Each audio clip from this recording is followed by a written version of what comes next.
Hey, writers, it's Mr. Marshall at Stony Lane. So I know that you and your class are about to start a new unit called Literary Essay. And literary essay is it's the kind of writing where you're putting down your thoughts about not something in your life, but something about the books that you've read and the ideas that you had inside of those books. So you know what I'm going to do? I'm going to unlock the vault here. I have some really good literary essays that students have written. Some of them were students in my class when I was a third and fourth grade teacher. And so I wanted to share some of them with you and maybe we could study them and see what are some things that happen in good literary essay that maybe you could try in your work. Okay, so let's take a look. There's some things that we do when we write literary essay. One thing that you can do is you can think across a whole essay about one character. Think about a character who you know or a character who you love, and you can write about your thoughts about that character. I'm going to show you a couple of examples of that. So right here, there's an essay called James is a Leader, and it's about James from James and the Giant Peach. Okay, so take a look at this first paragraph. We're going to read the first paragraph, and then you're going to know kind of what the whole essay is about. It says, James is a great leader. Whenever there's trouble, he saves them, and there's nothing to worry about. It's like James is one of those superheroes like Spider Man or Superman. No one has to worry when James is around. So, right here in this paragraph, we're learning that this reader thinks that James from James and the Giant Peach is a great leader. Okay, and then in each of these paragraphs, he talks about different ways that James is a leader. So this paragraph says James saves them when bad things happen.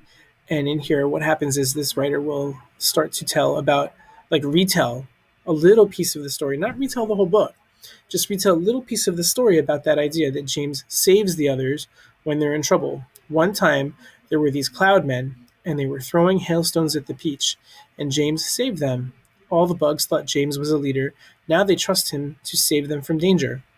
Okay, so you see like how the retelling is tucked in to show that one little thing, that one little piece of the story is retold to support that idea, right? Because the whole book is about lots of stuff, but this writer is just talking about that one part of James, right?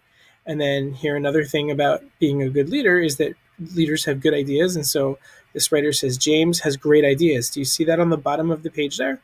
James has great ideas. He decides to capture seagulls, and that really shows that he cares about everyone that's on board. Okay, do you see what we're doing here? And so there's a little bit of retelling about that, about how James has great ideas. Let's take a look at another one.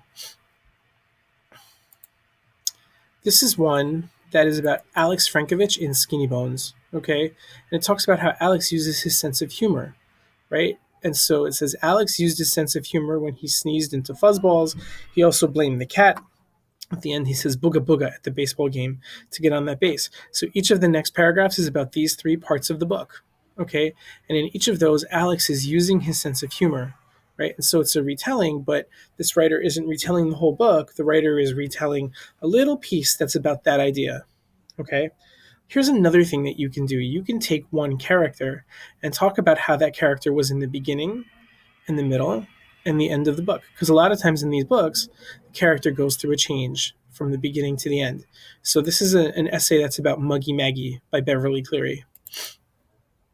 Okay, and so Muggy Maggie is a story about a third grader who's learning cursive and doesn't want to learn cursive. So let's take a look. It says Maggie changes from stubborn to foolish to smart. She changes because she realizes everybody is ahead of her. Also, Mrs. Leeper, that's the teacher, keeps writing notes in cursive. Maggie is stubborn because she won't learn cursive. She's a fool because she's behind the class. She's smart because she realizes she should learn cursive. So this writer is talking about how Maggie is stubborn in the beginning, and he's also talking about how a character can be a fool. That was something else that we studied. But in the beginning, the first part of the paragraph, this writer is writing about how Maggie was stubborn. And then the next part of the essay is how she was foolish. And then at the end, how she was smart. Okay. Do you see that? So, like, if you read this whole essay, you'd see those three parts, just like the three parts of the book.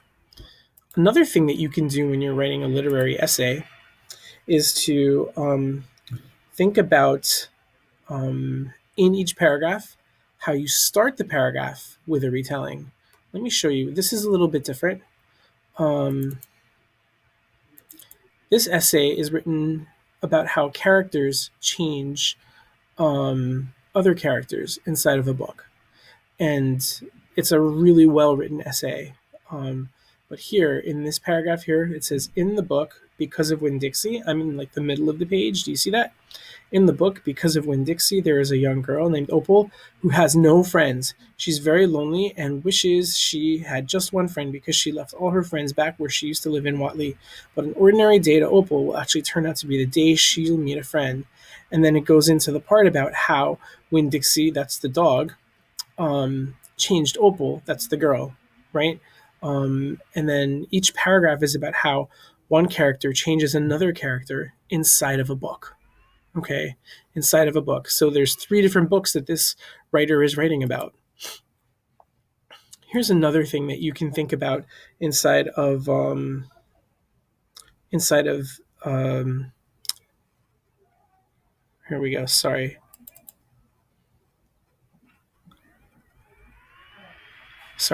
Here's the theme called loneliness.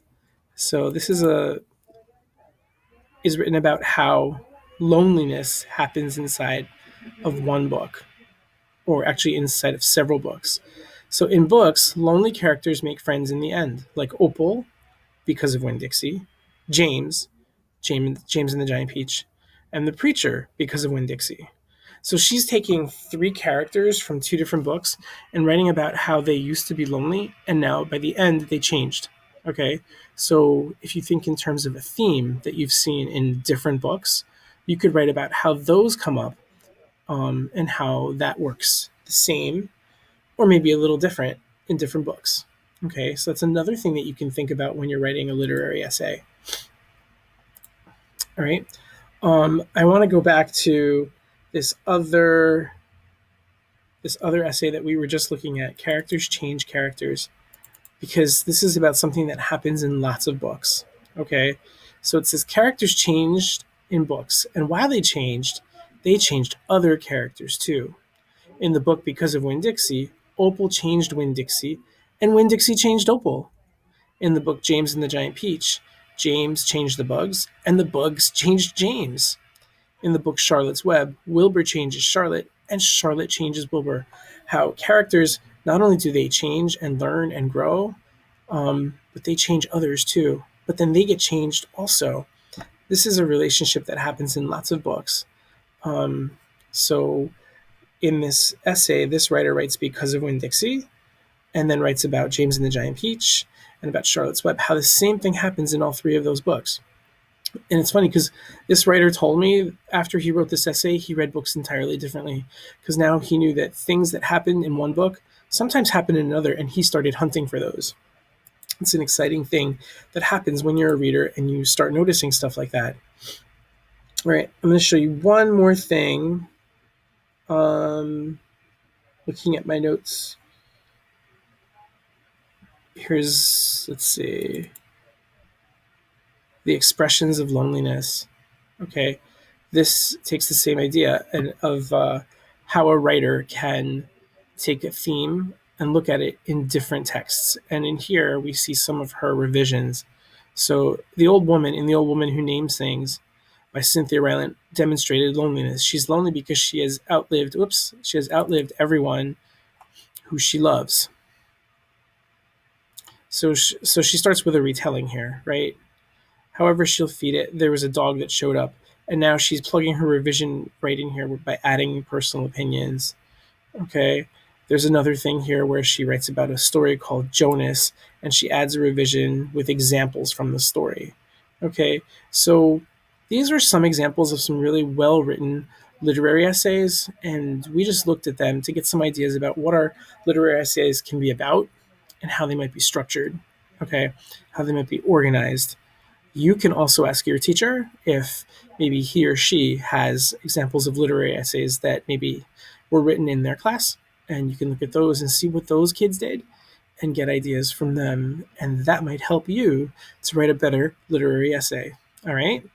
Okay, thank you. Try this out, and I will see you next time.